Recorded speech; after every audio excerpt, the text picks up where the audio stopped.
Ya, Izin benar, Bapak benar. Ibu, apa? Iya. Iya, terima kasih Bapak. Bapak Ibu, apakah ada yang ingin bertanya lagi?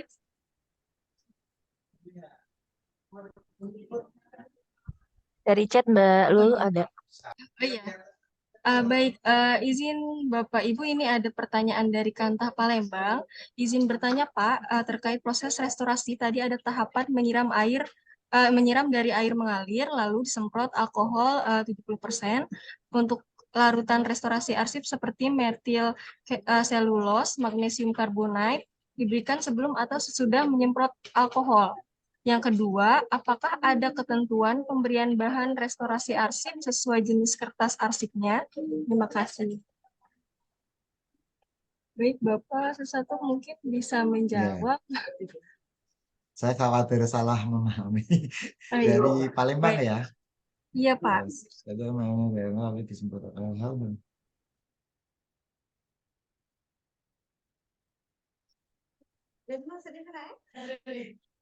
Oke, satu-satu saya jawab ya Bu ya. Begini, untuk proses restorasi yang terdampak bencana tadi, itu memang awal pertama akan evakuasi, kedua pembersihan dengan air mengalir, lalu sanitasi atau sterilisasi menggunakan alkohol, kemudian itu untuk metil selulose dan magnesium karbonat itu jadi begini. Metil selulose itu sebenarnya bahan untuk bikin lem, Bu. Jadi untuk menyatukan antara kozo paper dengan si arsip tadi yang perlu diperbaiki itu butuh lem kan. Nah, lem ini namanya metil selulose. Metil selulose ini kalau kita beli di pasaran bentuknya masih bubuk powder gitu, Bu. Nah, powder ini untuk menjadi lem yang seperti lem yang kita lihat ya kita pakai sehari-hari itu kan butuh dicampur dengan air suling atau air distilasi seperti itu. pH-nya harus netral air ini. Jadi kalau tidak punya alat penyuling bisa menggunakan air bening, air kemasan seperti apa ya? Bapak Ibu pendengar, maaf sekali lagi saya tidak di-endorse oleh Kangen Water nih ya. Kangen Water itu kan pernah ngeklaim bahwa pH mereka 7 sampai 10 kan ya. Nah, pakai air seperti itu, Bu. Tapi kalau Kangen Water kan mahal ya. Mungkin bisa menggunakan air oksi lah. Air oksi atau air-air yang pH-nya 7 sampai 8 seperti itu. Itu sebagai bahan untuk membuat larutan lem tadi dengan metil selulose. Kemudian magnesium karbonat itu bentuknya juga powder. Dia untuk melakukan deasidifikasi level 1 itu harus dicampur dengan air suling juga. Seperti itu. Jadi dua zat ini, dua larutan ini itu diberikan setelah menyemprot alkohol. Jadi tidak semua arsip perlu dilakukan penanganan menggunakan metil selulose, Bapak Ibu. Jadi arsip yang sifatnya, jadi gini, arsip yang terdampak bencana itu kan tidak semuanya rusak berat, rusak parah. Begitu sudah dibersihkan, kondisi kertasnya masih bagus, dan kita sterilisasi, bisa Bapak Ibu langsung dikeringkan dengan kipas angin tadi. Belum tentu harus dilakukan penanganan dengan metil selulose. Kalau memang arsip tersebut nantinya sesuai JRA itu akan dimusnahkan, maka pun tidak perlu dilakukan deasidifikasi menggunakan magnesium karbonat atau menggunakan bookkeeper tadi. Jadi, tindakan restorasi ini memang sebaiknya dilakukan oleh teman-teman di dinas arsip yang memang nanti mereka sudah kami training untuk mengidentifikasi tingkat kerusakan arsip dan mereka mengetahui bahwa arsip ini nantinya akan permanen atau akan musnah. Ketika arsip ini nantinya akan dimusnahkan sesuai JRA, maka tentunya tidak perlu dilakukan restorasi menggunakan metil selulose dan kozo paper. Atau tidak perlu dilakukan penetralan pH menggunakan magnesium karbonat ataupun bookkeeper. Seperti itu. Tapi kalau ini nanti sifatnya permanen, maka harus dilakukan deasidifikasi maupun sizing and lining dengan kozo paper tadi. Seperti itu. Kemudian yang kedua, jadi dipahami ya Bapak Ibu ya, bahwa magnesium karbonat dan metil selulose ini tidak wajib diberikan. Nah, kalaupun diberikan itu dilakukan setelah dilakukan proses sterilisasi atau sanitasi dengan alkohol tadi. Kemudian yang kedua, sesuai jenis kertas arsipnya. Ya, Bapak Ibu. Kenapa? Karena penanganan itu pastinya sebelum melakukan penanganan kita lakukan identifikasi tingkat kerusakan. Tingkat kerusakannya ringan, sedang atau berat. Kemudian bahan kertas arsipnya itu apa? Nah, nanti ini yang akan menentukan kami akan menggunakan contoh untuk desidifikasi kami akan menggunakan bookkeeper atau magnesium karbonat. Kemudian untuk kozonya, kozo papernya itu kami akan menentukan nantinya arsip ini tebal atau tipiskah. Kalau memang tebal maka akan menggunakan kozo dengan GSM yang lebih tinggi. Tetapi kalau arsipnya arsip HVS, bentuknya HVS seperti ini, maka kami biasa menggunakan kozo yang ukurannya 6 GSM, gramaturnya 6. Seperti itu. Nah, kalau itu arsipnya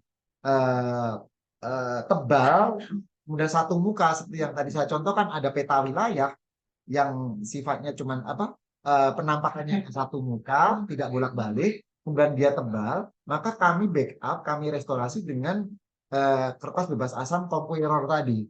Seperti itu. Jadi memang iya Bu, penentuan pemberian bahan restorasi ini sesuai dengan jenis kertas arsipnya dan tingkat kerusakannya. Seperti itu.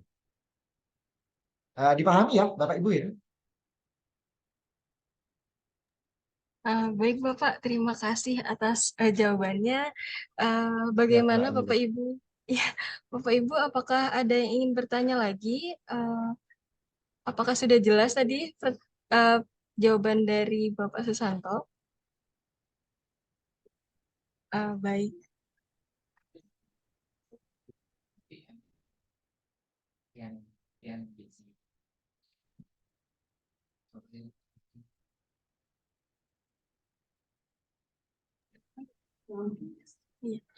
Baik, Bapak Ibu, apakah ada yang ingin bertanya lagi? Mungkin jika tidak ada, Bapak Susanto, mohon izin, kami masih akan melanjutkan Zoom karena ada kuis. Bapak, apakah ingin berkenan untuk tetap di Zoom atau ingin leave? Silakan Bapak. Baik.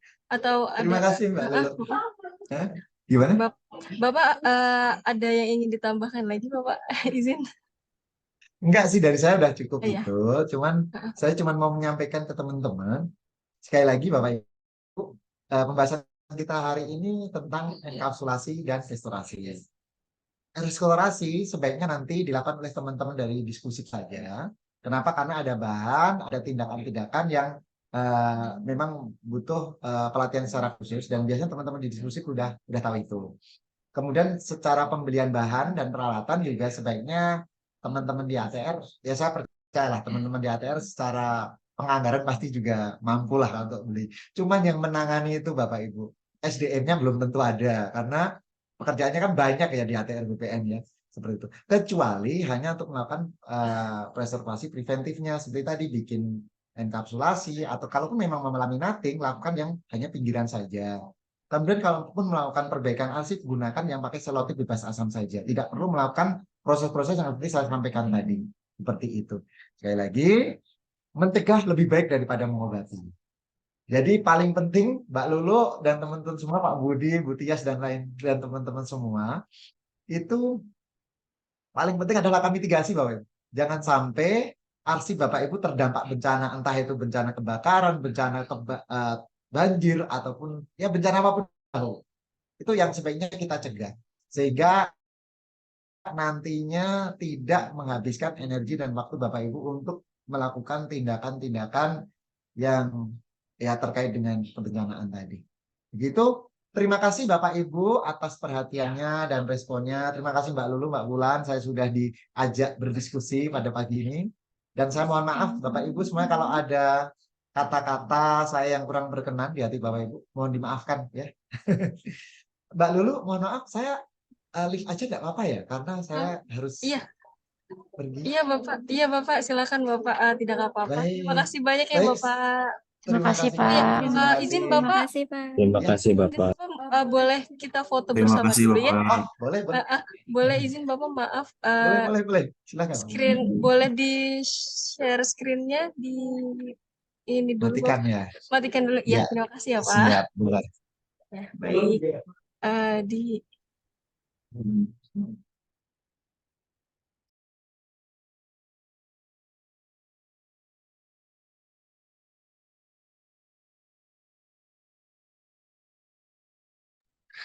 baik Bapak Ibu, mohon yang masih mematikan kameranya bisa dinyalakan dulu sebentar. Kita foto bersama Pak Susanto ya di Zoom kali ini.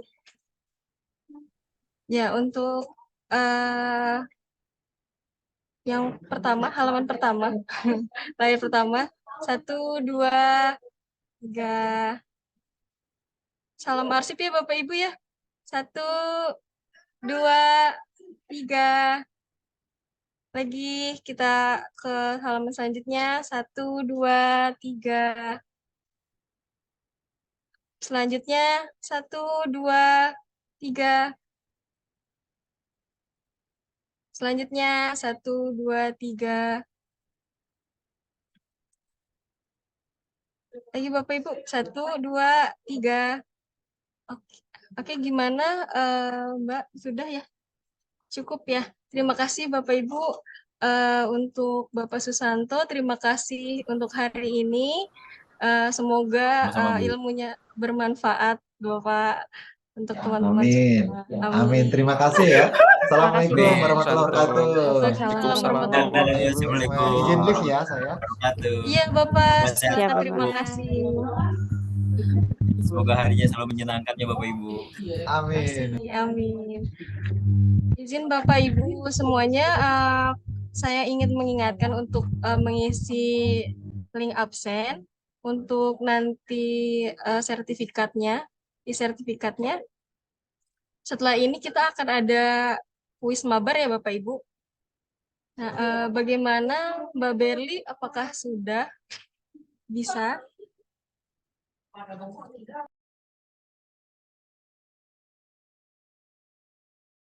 Siap Mbak Lulu. Ini untuk PIN-nya. Baik.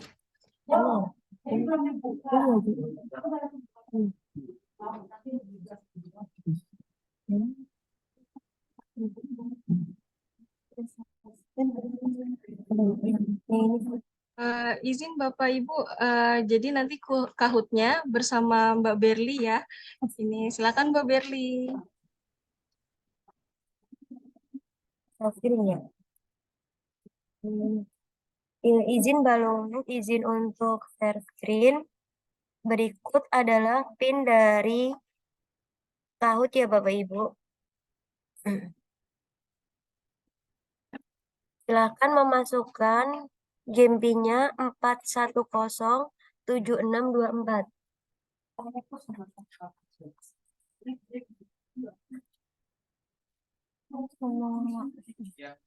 Mbak Berli mohon diingatkan teman-teman untuk menggunakan nama aslinya ya, tidak nama samaran atau nama lainnya yang mengandung unsur sara, ras, dan sebagainya. Terima kasih. Ya, terima kasih Mbak Tias. Izin Bapak Ibu untuk nama Kahoot sesuai dengan nama aslinya. Jangan menggunakan nama samaran.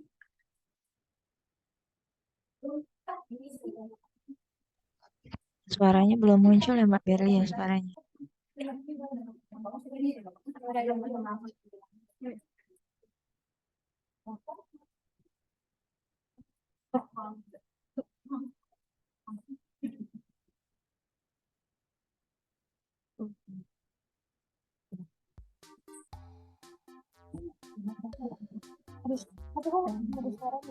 Tes Mbak, udah Mbak? Udah jelas belum ya Mbak? Izin Mbak.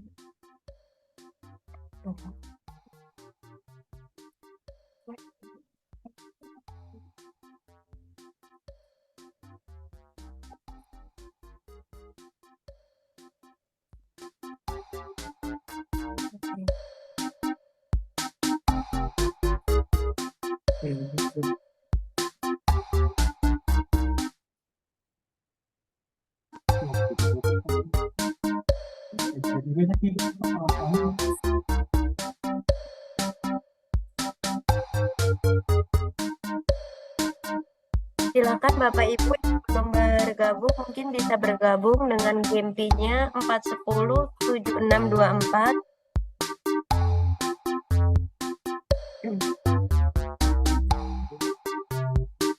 Bentar, 200 gitu.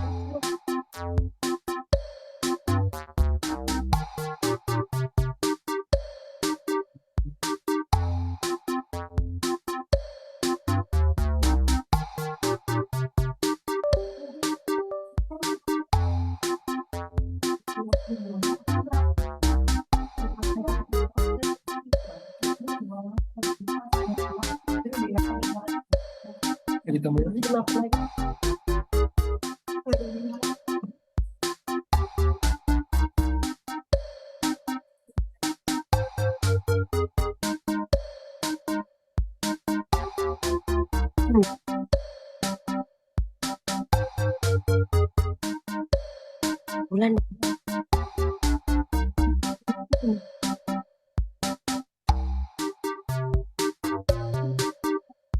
Oh ya.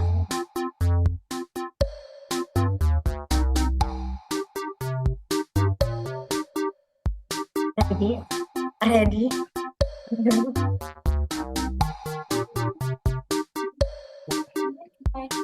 Ya.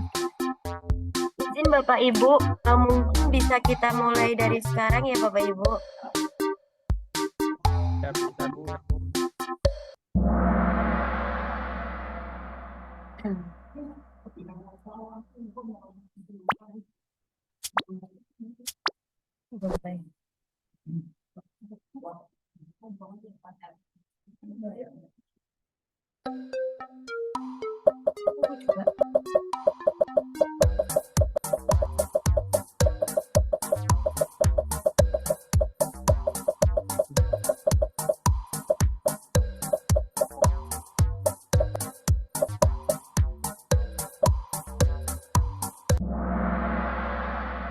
Jawabannya yang bukan merupakan kerusakan arsip dari bencana sosial adalah korosi kertas.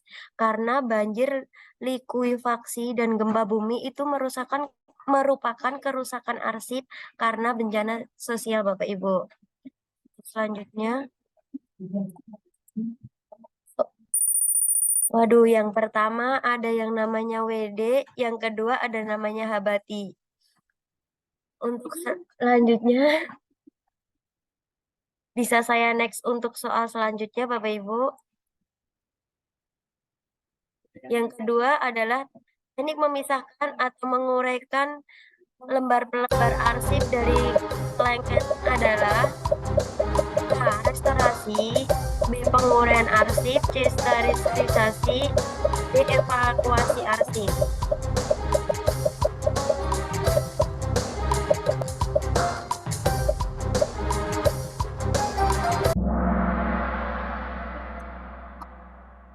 Jawabannya adalah penguraian arsip. Karena kalau restorasi arsip setelah arsip itu rusak, sterilisasi arsip untuk penyeterilan pH di alkohol 70% dan evakuasi arsip adalah ketika arsip itu setelah terkena bencana. Untuk soal selanjutnya Bapak Ibu. Oh, yang pertama Habati, yang kedua Eko, yang ketiga Prakas. Ini emang suhu ya Mbak Lulu. Yang ketiga adalah di bawah ini yang bukan merupakan peralatan untuk restorasi arsip adalah A. Spatula bahan tulang, B. Box arsip, C. Pinset, D. Cutting mat. Yang bukan ya Bapak Ibu, yang bukan peralatan untuk restorasi arsip.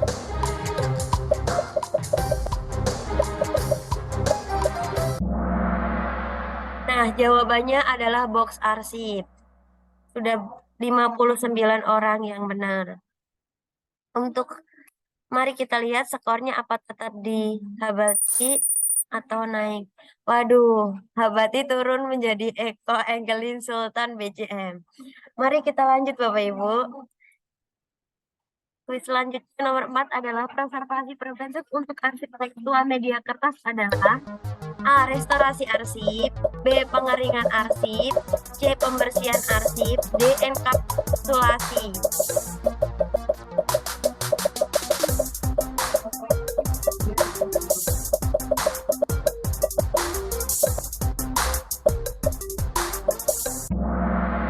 keduanya adalah enkapsulasi. Ya udah banyak yang benar ini. Mari kita lanjut untuk skor tertinggi masih di Eko. Masih di Eko, kedua Sultan, ketiga Eka. Boleh lanjut untuk soal yang terakhir Bapak Ibu.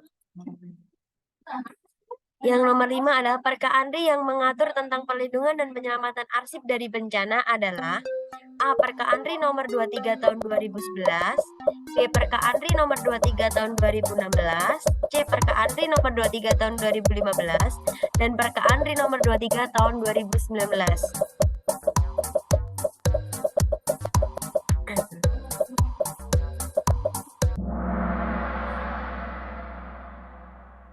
Yang benar adalah Perka Andri nomor 23 tahun 2015. Mari kita lihat skornya.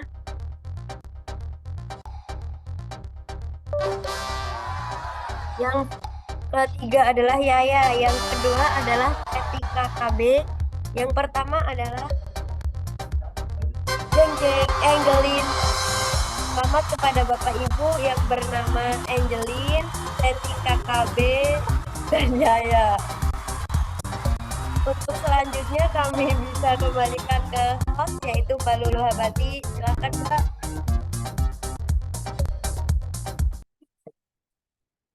Ya. Terima kasih Bapak Ibu. Baik, terima kasih banyak Mbak Berli.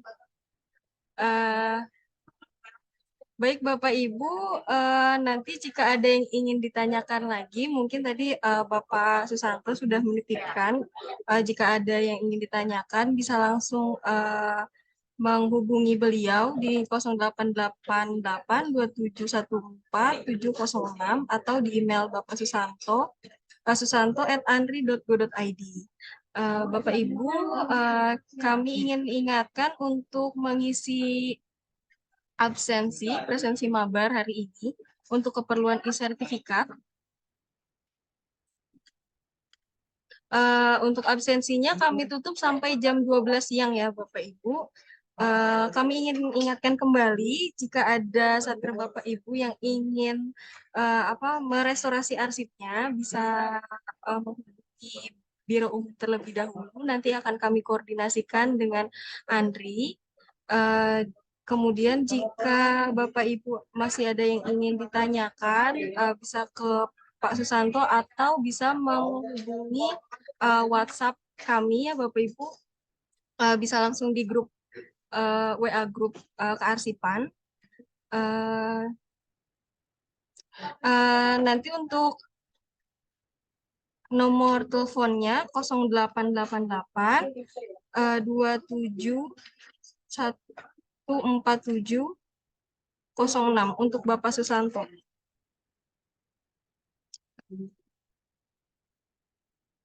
Baik, Bapak Ibu, sudah tidak ada yang ingin ditanyakan lagi. Jika tidak ada yang ingin ditanyakan, kami akhiri mabar kita hari ini. Terima kasih Bapak Ibu atas partisipasinya. Nanti untuk Bapak Doni ya, nanti akan dimasukkan ke grup kearsipan. Bapak Ibu, terima kasih atas partisipasinya hari ini. Semoga ilmu yang diberikan tadi bisa bermanfaat. Dan jika ada kesalahan dari saya maupun teman-teman yang lain, mohon dimaafkan. Terima kasih sekali lagi. Wassalamualaikum warahmatullahi wabarakatuh. Waalaikumsalam warahmatullahi wabarakatuh. Waalaikumsalam.